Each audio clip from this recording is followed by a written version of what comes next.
Assalamualaikum warahmatullahi wabarakatuh. Berjumpa kembali dengan saya Widya Stuti pada materi bab 9 kuliah ekonomi makro 1 yaitu pengantar fluktuasi ekonomi.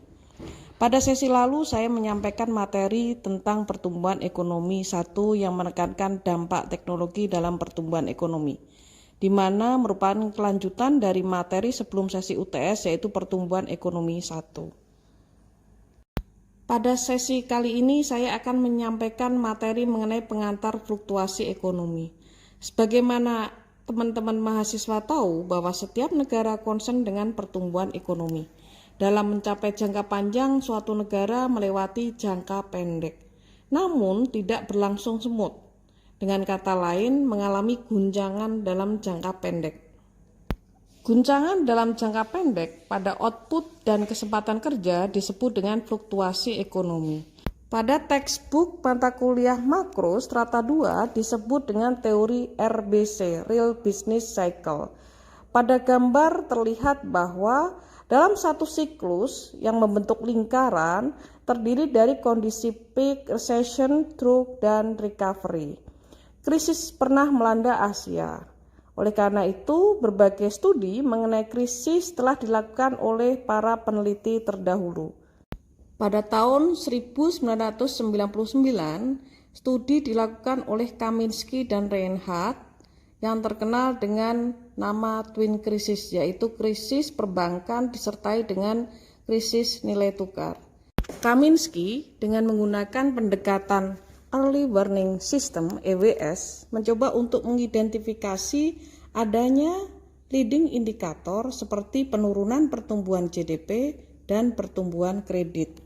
Studi Bartram tahun 2010-2011 mencoba untuk mengelompokkan indikator-indikator tersebut menjadi indikator makroekonomi, perbankan, dan lain sebagainya. Semakin sedikit delivery barang dan jasa, itu menjadi salah satu indikator bahwa sektor real mengalami krisis. Beberapa indikator utama diidentifikasi cenderung berfluktuasi mendahului perekonomian secara keseluruhan. Walaupun demikian, leading indikator tersebut bukan merupakan 100% penduga yang tepat terhadap kondisi masa depan. Beberapa indikator utama diantaranya adalah 1.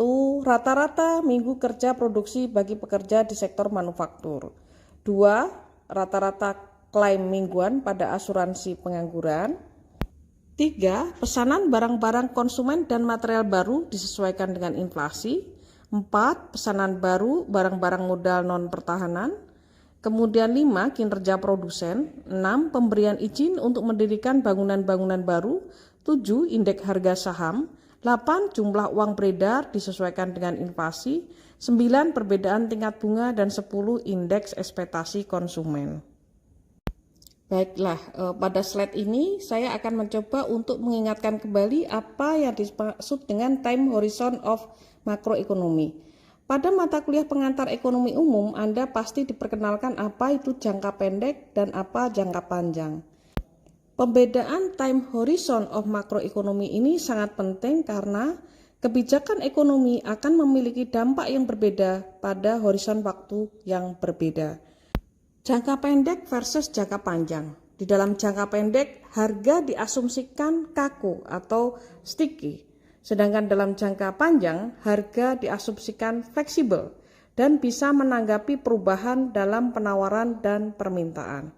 Misalkan kita berikan contoh di sini, Bank Indonesia mengurangi jumlah uang beredar sebesar 5%, maka akan mengurangi seluruh harga sebesar 5% termasuk upah, variabel real tetap sama, tidak menyebabkan fluktuasi output maupun kesempatan kerja. Dalam hal ini dapat kita katakan bahwa dalam jangka pendek tidak ada respon terhadap kebijakan tersebut. Bagaimana asumsi dari harga kaku maupun harga fleksibel tersebut mempengaruhi kinerja perekonomian? Kita akan mencoba untuk menjawabnya dengan tools yang menjadi favorit dari para ekonom, yaitu menggunakan demand and supply. Model penawaran agregat dan permintaan agregat memberikan kerangka kerja untuk menganalisis fluktuasi ekonomi dan melihat bagaimana dampak kebijakan bervariasi selama horizon waktu yang berbeda. Model permintaan dan penawaran adalah model yang mengaitkan interaksi di antara banyak pasar. Baiklah, kita akan mulai dengan permintaan agregat. Apa yang dimaksud dengan permintaan agregat? Permintaan agregat adalah hubungan jumlah output yang diminta dengan harga agregat. Di sini kita akan gunakan teori kuantitas uang untuk memberikan turunan sederhana dari kurva permintaan agregat. Lebih lengkap lagi nanti kita akan mempelajari pada bab 10 dan 11. Kita ingat bahwa teori kuantitas uang adalah MV kali PY. M jumlah uang beredar, V perputaran uang, P tingkat harga, dan Y jumlah output. Di sini jumlah uang yang beredar menentukan nilai nominal output. Persamaan dari teori kuantitas uang dapat kita tulis kembali menjadi M per P sama dengan M per P D sama dengan KY. K kecil di sini adalah seper V yang merupakan parameter yang menentukan berapa banyak uang yang orang ingin pegang. Untuk setiap jumlah uang beredar M dan perputaran V yang tetap, persamaan kuantitas menghasilkan hubungan negatif antara tingkat harga dan output Y. Permintaan agregat miring ke bawah. Sedangkan makin tinggi harga, makin rendah keseimbangan real M per V, makin rendah jumlah barang jasa yang diminta Y. Slide berikutnya akan ditampilkan bentuk kurva permintaan agregat yang miring dari kiri atas ke kanan bawah. Hal ini mengimplikasikan bahwa pada M tertentu, apabila transaksi meningkat, maka membutuhkan lebih banyak dolar. Jumlah transaksi dan jumlah barang dan jasa yang dibeli harus turun. Jika jumlah uang beredar berubah, maka kurva permintaan agregat juga akan bergeser.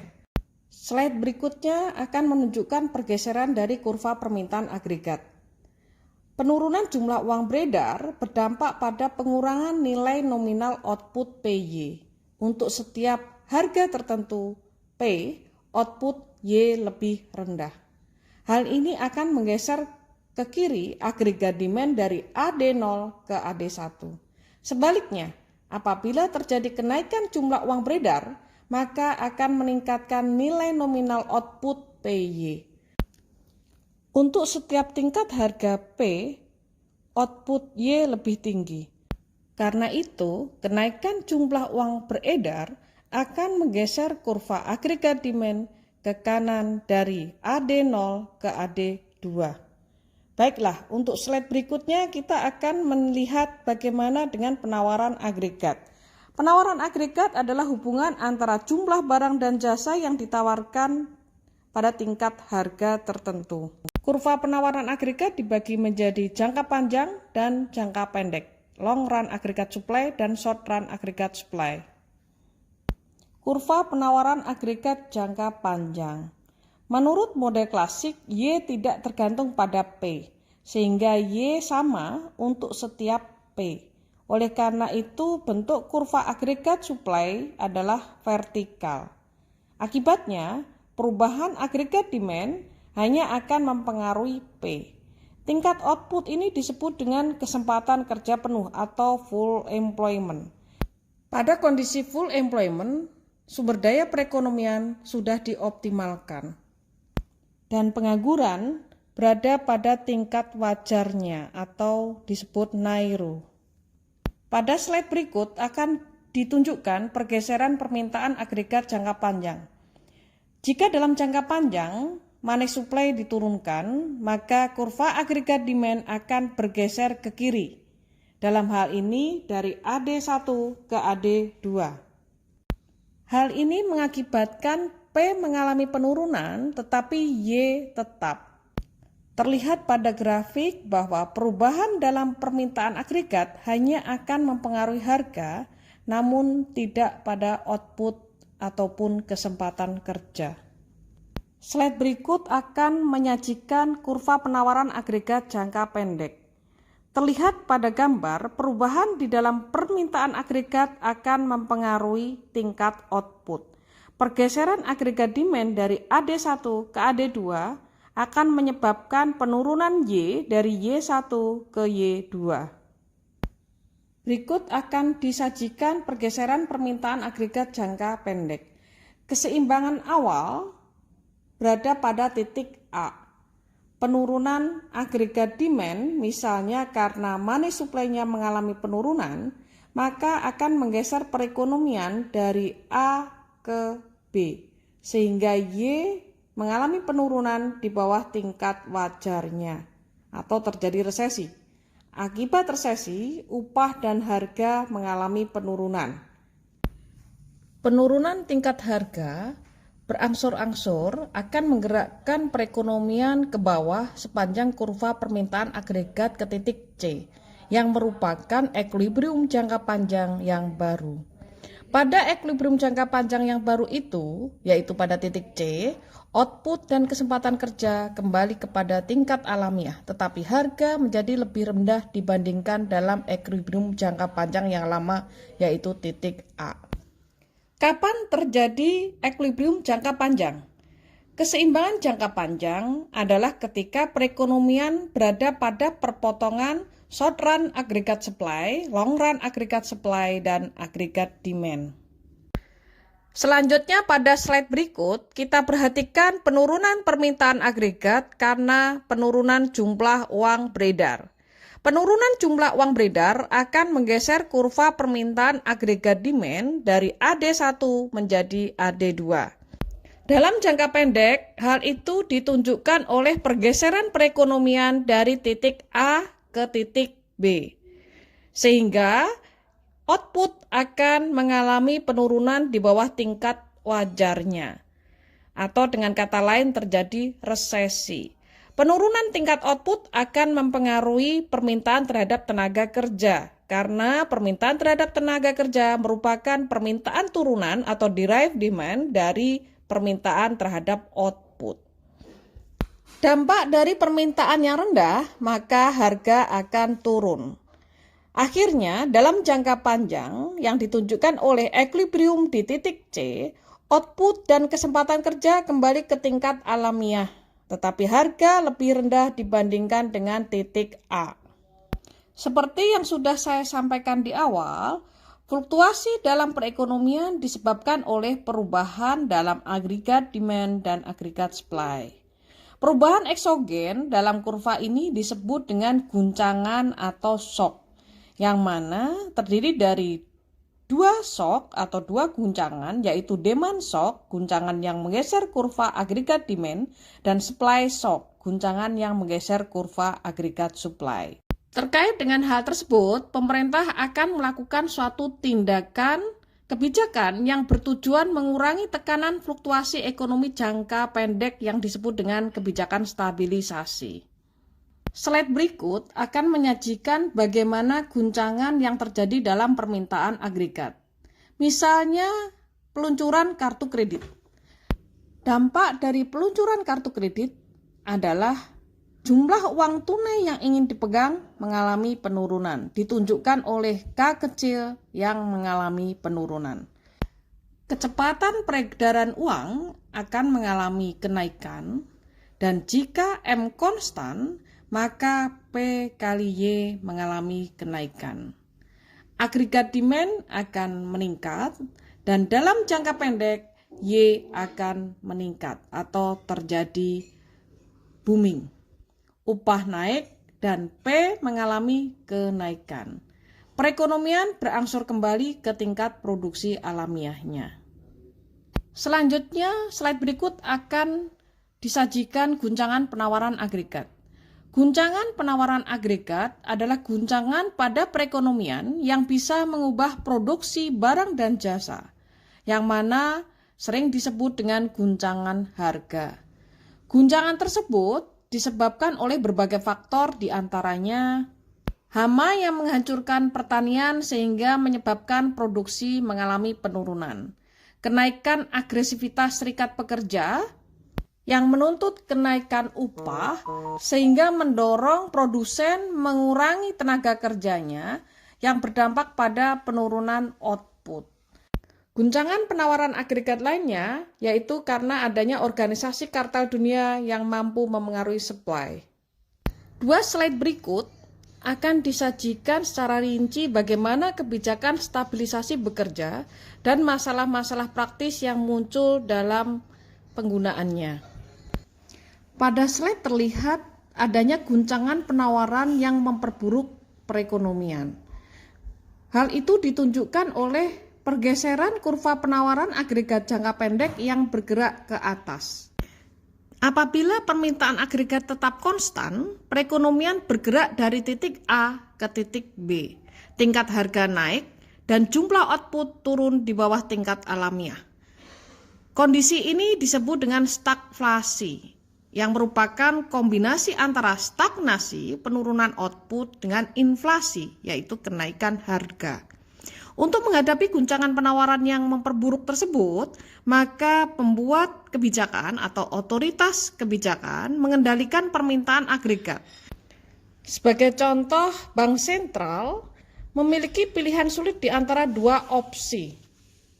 Opsi pertama, seperti yang disajikan dalam gambar, adalah mempertahankan permintaan agregat konstan. Dalam kasus ini, output dan kesempatan kerja lebih rendah dari tingkat alamiahnya.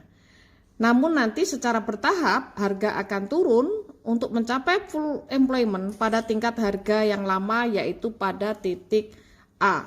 Tetapi biaya dari proses ini adalah kondisi resesi yang parah.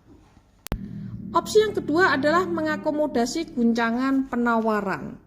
Berdasarkan slide terlihat bahwa guncangan penawaran akan memperburuk dan mempengaruhi kurva penawaran agregat jangka pendek sehingga menggeser SRAS dari SRAS 1 ke SRAS 2. Bank Sentral mencoba untuk mengakomodasi guncangan itu dengan meningkatkan permintaan agregat. Hal ini ditunjukkan oleh pergeseran agregat demand dari agregat demand 1 ke agregat demand 2. Dampak dari hal tersebut adalah tingkat harga yang lebih tinggi secara permanen. Namun, berdasarkan gambar terlihat bahwa output tidak mengalami perubahan. Berdasarkan contoh yang sudah saya sampaikan, terlihat bahwa pemerintah menghadapi pilihan yang sulit. Di satu sisi, ketika mencoba untuk mempertahankan permintaan agregat tetap, perekonomian mengalami stagflasi.